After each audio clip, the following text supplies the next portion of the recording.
Hello and welcome to another episode of the CSGO Pro Podcast. I'm your host Tyler and I'm doing a bonus cast today because we already did a cast with me and Sid 2 days ago and we got all the news that went down with Godsent and Fnatic, but the day after there was even bigger news, so I'm going to be covering it on this bonus cast. Valve made a decision in their affiliated majors that coaches will no longer be there to help guide the teams. Now, everybody was just really mad, and it seems like the players' opinions don't, affect Valve. It's just Valve does whatever they want, because people were just crazy on Twitter. Valve was trending for almost half an hour. Alige from Liquid responded with many tweets.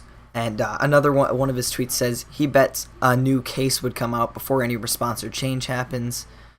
He said another one, you guys want to know what the best part of the community outrage is? Valve's approach? Just sit back, guys. They'll forget in a couple of days. So Liege was pretty angry about that. And his teammate, JDM, Valve is a joke sometimes. And also Flusha from Godsent, another day, another bad decision by Valve. And even some casters were getting involved. Sadukis was talking about how ESL was even sort of siding with Valve because they're two, major CSGO corporations, as Valve owns CSGO, and ESL's a major part of the tournaments. And we reached out to him because Navi and their coach Sterix is one of the best coaching team, sort of bond, because he calls many strategies and he's a core part of the team. So we asked him on Twitter, besides Navi, what would be the next biggest, downfall for a team? And he responded with ninjas in pajamas, which is very true because they're very strategic with their coaching, and this is definitely going to hurt them. But besides hurting teams, it actually might help Godsent, because if all the other teams are going down due to the lack of coaching, since Pronax is such a good strat caller, it's not going to affect them. And since it doesn't affect them and it negatively affects the other teams, it actually helps them, which is actually very true. But everybody was in uproar about this, and there was also another tweet by Sean Garris, former player of Cloud9. I remember hearing that Valve would do this a while back, but I can't believe they actually did it a year later. So I guess Valve was thinking about doing this. Everybody just doesn't understand why, I guess. And also, the Counter-Strike Global Offensive Reddit said Valve is casually destroying people's careers. But let's just talk about that for a second. So every team made up of 5 players that each fit in their own position. I guess you would say one person could be an in-game leader, one person is a sniper, whatever. Coaches, they do a lot of behind-the-scenes stuff. A lot of people don't know the coach's name of the team. They know all the stars. They know the players, the faces of the franchise.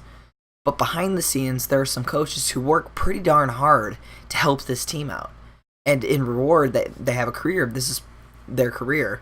Sometimes they're ex-CS players, sometimes they're just people who are coaches. And since Valve does this, basically, at the majors, which are the most important events, they just can't go there. And that's what they're paid for the most. So, and obviously Seized from Navi also responded, saying that was the stupidest rules change ever. Zipix from Astralis responded, it's funny to see how many players whine about their player rights union, and many of them fight for it. So I was sort of thinking about how different that is compared to the other players' opinions, since the other players were more like, Valve, oh my gosh, so stupid. But I guess he's sort of indirectly criticizing them by saying that they're just all talk and they're not taking any action. But I think that's untrue, because the players seem like they're drowned out. Like, Valve, they own CSGO. You're playing as a CSGO team? Well, they own CSGO. And it seems like they're losing their voice on these matters, because they're just getting drowned out. I haven't seen anything, in this news story about the actual coaches and how they feel. Obviously, they're going to be outraged, but it's just they don't have a voice. Valve needs to listen to their players. If they keep making stupid rule changes, they're just going to get boycotted. I mean, let's be honest here, that's just so true. And also Fallen was going to talk about this, in a few days, about the coaching decision, everything. And Adren also started a live stream on Twitch just solely devoted to this coaching subject. He seemed pretty upset about that. A lot of players just very upset. But I mean, Valve, it doesn't look like they're going to change anything. If it gets really bad and teams start pulling out of their tournaments, then they're going to be even worse because they're just not making money anymore. The reason why they do it is because they make the money. If they're not making money, then they're not going to do it. They want to make the most money, and I guess this helps them somehow. I just don't understand it at all. It's just stupid. Or because coaches also bring an aspect to the game. Like any sports team, you have a coach on the bench. They help call strategies. They help call plays. It just seems like a horrible situation for a lot of people. And that's what really went down yesterday. And there's just so many things. And what else? Oh yeah, Navi. Navi is just gonna really be affected by this in a negative way because they're the team that relies on their coach the most. So we'll see with the new acquisition of Simple. The last 2 podcasts ago that we were talking about it about a week and a half ago. Maybe that can help them because Simple's a very good player, and maybe they won't need as in-depth of strategies they had with Sterix as their coach during majors, because Simple can help them with just raw talent, because Simple is sort of like an unquenched flame. He just keeps burning and just keeps like setting fire. He's just crazy plays. And he often does like get upset when his teammates can't keep up. So maybe with a less organized approach, maybe they'll do better with Simple, because they got to find chemistry that's going to work, or Simple's time will be short-lived. But yeah, that's so true. And also about Simple, this is not about the coaching scandal, but yesterday, ESL Pro League, another day in it, and there were a couple teams that played, and a couple big shockers, I would say. So Cloud9 team hasn't been playing a while. Oh yeah, and Slemmy left the team. He was not very great. He just felt like himself that he wasn't doing great, which I think it was time for him to go. I'm not trying to be mean or anything, but he wasn't doing that great. But he left the team, and Automatic from the new TSM went over to Cloud9, and he did phenomenal for them. And they beat Liquid on 2 different maps, Cobble and Dust 2, 16-8, 16-10. Cloud9 actually winning. That hasn't happened for a long time. But I thought it was just great, and I watched the match, and it just seemed like Pimp wasn't doing enough. Like, he had a couple good plays, especially on Dust 2, but it just seemed like it was too early. Like, Simple was such a big part of the team. It would have been just a blowout against Cloud9 with Simple. But without Simple, it was so close, and they even lost the match by not even that close. 8-16, 10-16. And I think Liquid is really disappointed, but I don't think they're going to let it get to them yet, because I'm thinking it could be sort of an Envious scenario.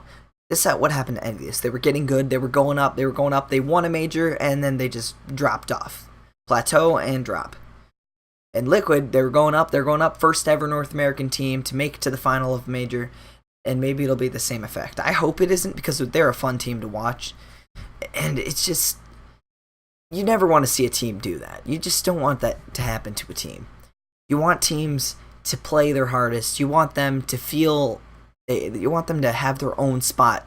You want them to make their own legacy. And then when that happens to a team, they don't want to be remembered for that. Nobody does. But when it does, it's really sad.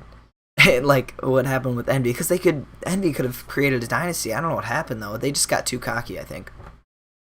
But yeah, and also another thing about Liquid, Hiko was not doing good that game. Like, Hiko got a couple clutch kills. He didn't clutch every single time, but I mean, he had a couple clutch kills. But he was bottom fragging most of that game. I don't even think he broke 10 kills. I think he had like 8. It was not great for Hiko. Hiko needs to readjust himself. He's been playing for a while. He has a lot of experience. He needs to use that to his advantage, because it just seems like he's trying to do the same old, and after a while, you just burn out. And that's what happened with their match yesterday. But there were also some other interesting matches. FaZe going 2-0 with the 2 matches they played against Team X. They won 16-13, 16-5. And that just shows you that FaZe's decision to get Alu was a great one. This is just how FaZe is just creeping up. All these other teams, they make a big decision, or they're just at the top. FaZe is just creeping up, and eventually they're going to hit their time to shine at one of the future majors. I don't think it'll be the next one, but if they keep making moves like this to get these great players who have past experiences on winning teams, like Alu on NIP, it's really going to help them out, because he's just a great addition. Also, because he has experience. A lot of these FaZe people are pretty young guys, and also how they got Kiyoshima too. And they should just change up a lot of their roster. And they're starting to win now because they're doing this, and also they've become unpredictable. So I thought that was very interesting that they would do that. And another thing about NIP, they won 3 matches in the first couple of days. They won against Virtus Pro 16-8, but then they lost in overtime the second match against Virtus Pro 17-19. But they beat Team X 16-14, 16-8. So it just goes to show NIP, they have a lot of experience, and this is how they're going to do good. And it's just going to be like that for them most of the season. I'm predicting to them to go probably a very positive record. And their next match is next Tuesday against Team Dignitas. So I would look forward to that. And Virtus Pro, they lost the first one pretty badly against NIP 8-16, but they won in overtime, so that's a bit of relief because they've had so much success recently. They beat Fnatic, and when Fnatic turned Godsent, they beat them too. And it seems like they were beating everybody but losing to NIP. That was a little bit of a scare, but then they won the second match, so they might have had a bad game, that's fine. But it seems like Virtus Pro is one of the more dominant teams, and it's not just to be dominant. If you're not consistently dominant, it's not going to matter. You could have one great game, but if you have 10 losses, it doesn't matter. Nobody's going to care about your one game. They're just going to remember you for your 10 losses.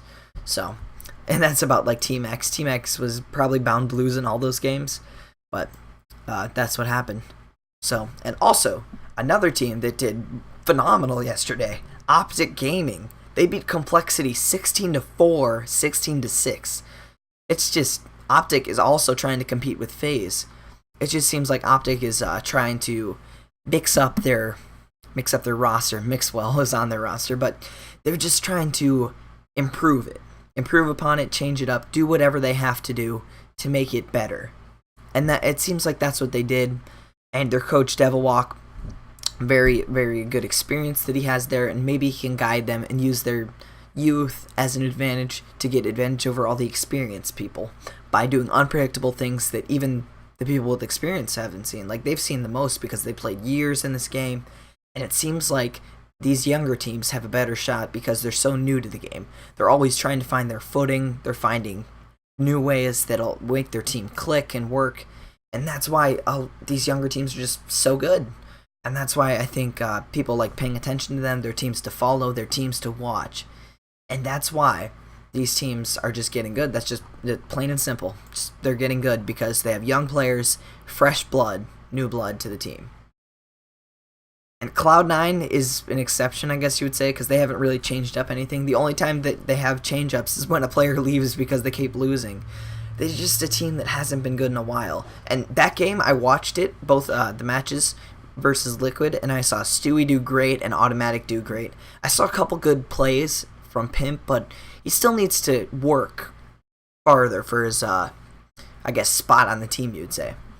But other than that, it was pretty nice.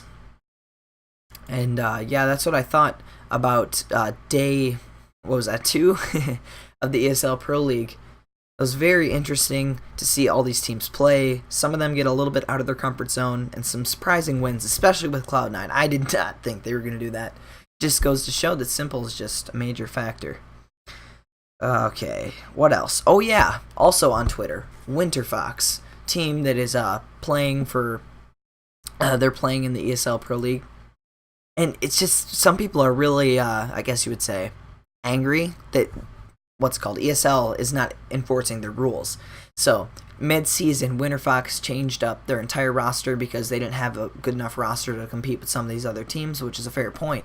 But it was like against some of the rules of ESL, and players on Twitter were like, well, why isn't WinterFox following the rules? Elige was talking about this on Twitter. I saw it during the same time as the coaching drama. And it was just like, people, if you have rules, you should enforce them. What's the point in having them if you're not going to enforce them? It's just like an old law. And if you only enforce them on some teams, like how SK had that problem with Luminosity switching to SK, and the people were really like angry about that. But WinterFox, it seems like because they haven't won anything, people are just like, oh, whatever. But a lot of them still want them to enforce the rules because it seems like WinterFox is just changing up their entire roster, and then ESL, just not enforcing the rules. And my whole opinion on this is just, if you're going to have rules, especially if you're like a major corporation, major part of CSGO, esports, whatever, You're a major corporation, you have rules, you should enforce them.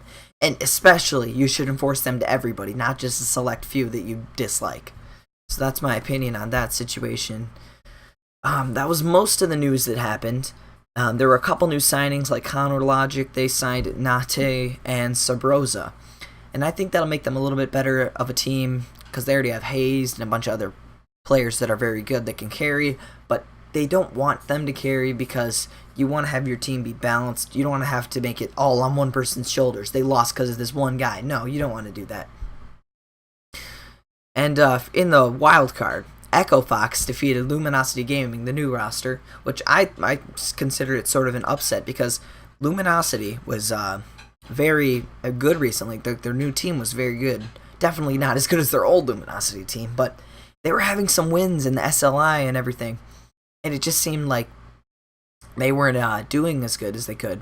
But Freakazoid was crazy good in the second game. He had a 1.56 KD, and he had 25 kills, 4 assists, 16 deaths. It's just, he had a great game. Formerly from Cloud9, it just seemed like he wasn't fitting in Cloud9. And I'm so glad that he wouldn't limit himself, because all these players on Cloud9 think it's eventually going to work. It's eventually going to work. When in reality, if you don't change something up and it's not working, it's not just going to get better overnight. You have to either work really hard or change something up, and it seems like Cloud9 has failed to do that, and that's why they're not a major contender. Like, they call themselves a pro team, but in reality, it's just like they're not trying to be a pro team. They're not acting like it. Cloud9 needs to really change up things when things go bad. But recently, with Automatic joining, because Slemmy's, what is it called? I guess you would say resignation, it just shows that Cloud9 can get better with these new players, especially when they come from good teams like TSM and stuff. Back to, I guess you would say coaching. More people even went on interviews for the Score Esports. Ryu, Selfless Gaming, which is a team in ESL Pro League American. He's the coach of Selfless Gaming, and he said that it'll make competitive CSGO worse. And I happen to agree with him because, one, it puts people out of jobs. And two, all these coaches are a core part of the team. It's not just 5 players. It's 5 players and a leader to guide them. Usually it's an in-game leader. But coaches also have major effects at practice, and even during the actual thing, they call out what they need to do, the changes they need to make if they're losing, or how to be unpredictable when they're winning. Because if they don't have the coaches, then it's going to be much harder. Except for teams that have good IGLs like Godsent, Pronax, obviously. So it just shows you that Valve, they just want to take control of everything. They just think they can. It's just really saddening because all these players won't have any like voices. They don't listen to the players. They listen to the money, the cash flow. Where is it? Like, if there's no cash, they're not going to be doing stupid stuff like this. If it's negatively affects their business practice, they're not going to do it because they want to make a lot of money, which, I mean, I wouldn't blame them. It's a major corporation company. So and another thing Ryu said, he said he thought teams would slowly come to realize the value of good practice coaches and stuff like that, and how they would structure their practices and reviewing notes on opponents, because it's one thing to know the game, one thing to know the opponents. And he just was spewing so much truth. It was just so true. And everybody's thinking it. But I mean, Valve just doesn't listen to these people. Like, they remove coaching, but are they listening to actual coaches? And I personally think they are not, because it just shows you that they think they can be control freaks and they think they can do what they want. But in reality, all they're doing is just angering the fans, angering the coaches, angering the players, angering everybody. But yet they still make tons of money. So if you really want them to bring back coaching, boycott the event, like start a petition to not attend majors. They'll lose so much money and they'll force to reinstate coaches. But that might take a little while to do, but you got 7 months basically, because it's in January. And I'm still mad about that. Let's talk about that again. Let's go over what happened last podcast. We were talking about Godsend Fnatic. The thing I was going to talk about more was how the next CSGO major is going to be held in January. Like, it's the first time since 2013 there's only been two majors in a year, not 3, because we had 3 last year. You had Katowice, Cologne, and then you had DreamHack. But this year, all you had was MLG Columbus and Cologne. It was just 2. And then you take a 7-month break. And it's just, if you want esports, right? You want it to keep blossoming. You want it to keep growing. You want new players. You want new coaches. You want new fans, especially, to attend your events, to watch it on Twitch, to garner interest. If you don't have interest in it, nobody's going to care. It's so exciting. It's like exciting as a normal sport event, except you can watch it right from your computer, and then all the E-League and stuff is on TV, on TBS. That's so cool. But 7 months is a long time, and that's actually going to make them plateau. Esports, don't get me wrong, especially CSGO, is crazily growing. It's just players hear about things all the time. Even the CSGO gambling scandal is getting people into CSGO. What is this? Oh, they research it. They play CSGO. They get addicted. But besides that, it's just 7 months is just too long of a time. You should only go about, I guess, let's call it 4 months, because they have 3 a year, 12 months a year, and 12 divided by 4 is 3. So it just seems like Valve, they kind of lost on this one. I don't know why. It's like Valve doesn't communicate with the people that they're supposed to like serve as their entertainers. Like, they're entertainers to all the people who watch on their tournaments and stuff. And it just seems like Valve is kind of a bad move on their part. Recently, both of those things, that and the coaching ban, is just going to make them lose money. And that's what they mostly care about. It just seems like Valve doesn't even care. And another thing about Ryu, he said, I'm in favor of it going back the way it was, but as with the case in Valve, I doubt they care or are even listening. And that is so true, they just don't care. Like, do they have any reps to comment? No, they just make these crazy decisions, and then they try to distract you with their in-game items, all these bright lights, when in reality they have all these dark things happening, and all these, they're literally just ended 1/6 of the team's careers with the coaches. But I mean, they're just going to be in practice now, you'll never see them at majors, and I think that's just going to be so stupid. I don't know, this one seemed more of opinionated than the other podcasts, but I just want to do a little bonus podcast today. Sid and Livemis are busy, so we were going to do a little bit of a bonus podcast to vent about all these new things. And Sid and Livemis will be joining us for other opinion and comment next podcast next week. But for a final thing, I guess we'll end it out in a good note, I guess. What was another thing? Actually, not a good note. But about the CSGO betting scandal. All these sites forced to close down. It's not really part of the majors, but I guess I'll talk about it anyways. CSGO Lounge just suspended their betting functions recently. A lot of sites that are still open in not North America, like you can't access them from the Americas, but you can access them from Russia and other European countries. It just seems like Valve is too busy focusing on that than serving the players, and they just make rash decisions. And I just think that's why, they get away with these decisions often. And they just do. Because they're too busy distracted about trivial things like CSGO betting, which is big, but I mean, it just seems like it's very stupid for Valve.